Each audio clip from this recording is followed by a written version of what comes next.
Pesawat tempur tercanggih dan apakah Indonesia membutuhkannya? Lockheed Martin F-35B adalah variasi dari pesawat F-35 yang merupakan pesawat tempur generasi 5 buatan dari Lockheed Martin yang dapat dipastikan sebagai salah satu pesawat tercanggih untuk saat ini. Salah satu kemampuan yang membuat pesawat ini terkenal adalah kemampuan untuk vertical flight atau terbang secara vertikal seperti helikopter yang tentunya tidak dapat dilakukan oleh sebagian besar pesawat yang ada. Di samping itu, sebenarnya terdapat lebih banyak teknologi canggih yang dimiliki pesawat ini yang tentunya akan membuat pesawat ini jauh lebih mengagumkan. Apa sajakah itu? Sebelum masuk pada bagian pesawat yang lebih spesifik, ada baiknya untuk mengetahui peran dari pesawat ini. Pesawat tempur memiliki berbagai peran yang berbeda, seperti fighter, bomber, dan lain sebagainya.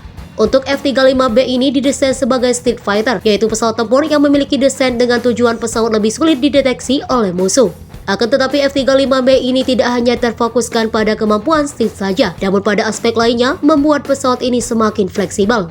Sebagai pesawat street fighter, tentunya pesawat harus sulit untuk dideteksi musuh yang biasanya menggunakan gelombang radar. Untuk cara kerja dari radar ini adalah dengan menembakkan gelombang dan menerima pantulan balik dari objek tersebut. Oleh sebab itu, salah satu cara untuk menghindarinya adalah dengan F-35B didesain dengan bentuk yang tidak akan memantul balik gelombang ke arah penerima radar.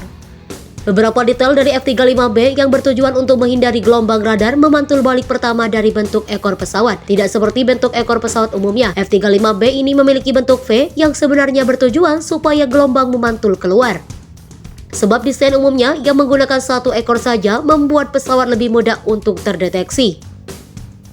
Selain itu, F-35B memiliki desain intakes yang menerima udara untuk mesin pesawat dapat menghasilkan energi diletakkan di kedua samping pesawat yang tidak hanya menyelesaikan masalah untuk tidak memantulkan radar balik, namun juga secara aerodinamis lebih efektif dengan hambatan udara lebih sedikit.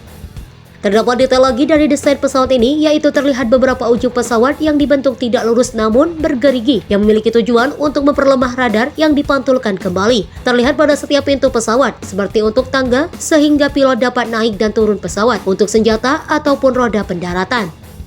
Untuk membuat pesawat ini lebih sulit terdeteksi, bahan pesawat ini memiliki kemampuan untuk absorpsi radar dan bentuk badan pesawat yang tidak lingkaran sempurna. Namun terdapat bagian lancip pada kedua samping badan pesawat yang sebenarnya juga memiliki tujuan untuk menghindarinya. Kejadian di mana radar mengelilingi sekitar badan pesawat dan dilepaskan kembali ke arah penerima radar. Dikejar oleh peluru yang dikendali oleh radar. Dalam perang, tentunya tidak dapat dihindarkan adanya kondisi di mana harus menghadapi senjata canggih seperti radar guided, misil, atau peluru yang arahnya dapat diatur dengan radar.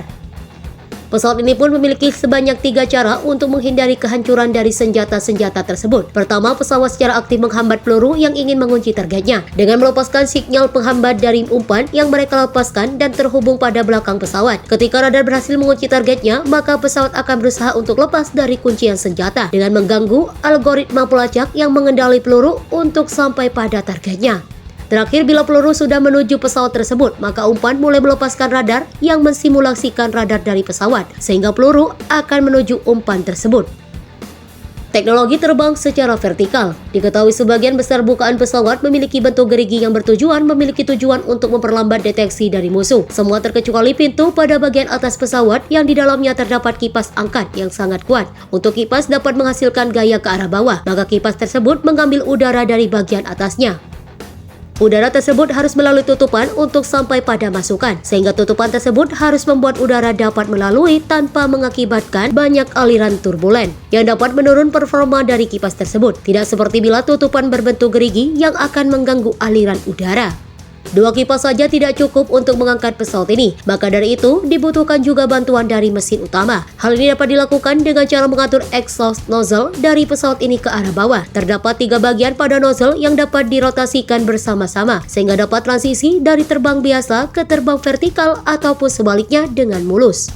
Serupa dengan helikopter, dibutuhkan juga menjaga keseimbangan selama mode terbang vertikal. Hal ini dapat dilakukan dengan adanya bypass atau jalur udara yang tidak melalui ruang pembakaran yang terdapat pada kedua sayap pesawat, sehingga menimbulkan dorongan jauh dari titik tengah tekanan untuk mengontrol pesawat dari menggulung.